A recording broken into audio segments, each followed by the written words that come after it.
却如提线木偶，任由操控。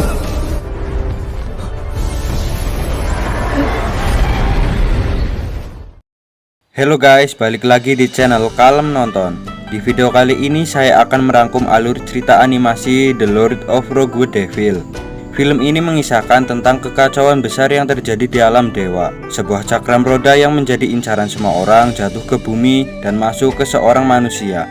Tanpa berlama-lama lagi, kita langsung saja masuk ke alur ceritanya. Pada awal film diperlihatkan alam dewa Brahma Sutian yang sedang mengalami kekacauan besar. Penguasa alam dewa yang bernama Kaisar Beitian dikepung oleh semua orang yang mencoba membunuhnya. Kaisar Beitian diburu karena dianggap telah menghina para dewa. Bersama naganya yang bernama Zulong, ia pun berusaha mengalahkan semua orang di sana.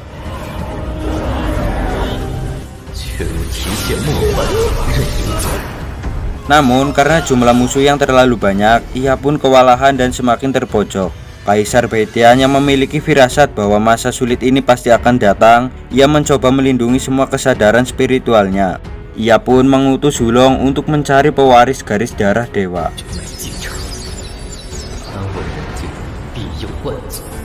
Dan pada akhirnya Kaisar Beitian pun kalah dan berhasil dibunuh.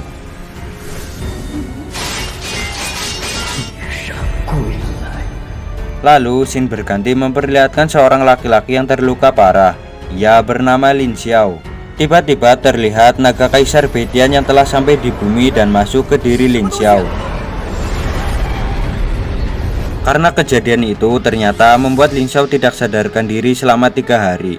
Ia dirawat oleh seorang gadis bernama Ying Er. Di sana, Lin Xiao menceritakan mimpi yang dialaminya. Di dalam mimpinya, Lin Xiao merupakan sosok Kaisar Beitian, kaisar yang membela manusia, yang merupakan penguasa alam dewa. Ying Er mengira kalau Lin Xiao telah amnesia karena kemarin habis dipukuli oleh orang-orang. Lin Xiao pun mencoba teknik kultivasi yang ada dalam mimpinya.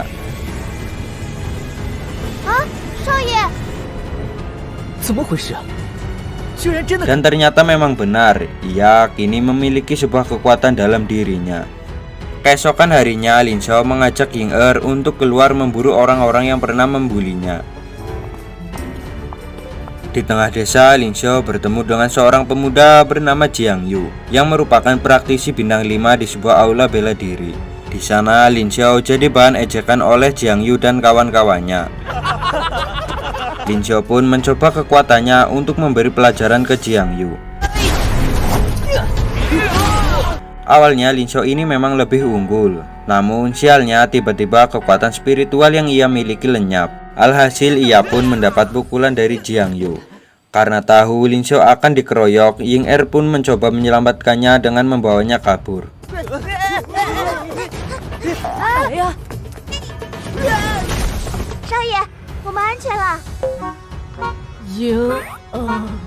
Malam harinya, Lin Xiao membicarakan tentang kemampuan Ying Er yang kini telah meningkat. Lin Xiao yang merasa tidak enak berjanji tidak akan membuat repot Ying Er lagi. Tiba-tiba ayah Lin Xiao yang bernama Tuan Huo datang. Ia yang melihat Lin Xiao sedang bermesraan dengan Ying Er di aula leluhur pun lantas memarahi Lin Xiao. Pagi harinya, Lin Xiao mendatangi sebuah guild penyuling obat. Di sana, ia bertemu dengan seorang laki-laki bernama Jiang Hong yang mengejek kedatangan Lin Xiao. Di sana, Lin Xiao juga tidak diizinkan masuk. Lin Xiao pun mencoba membuat siasat ke orang-orang di sana.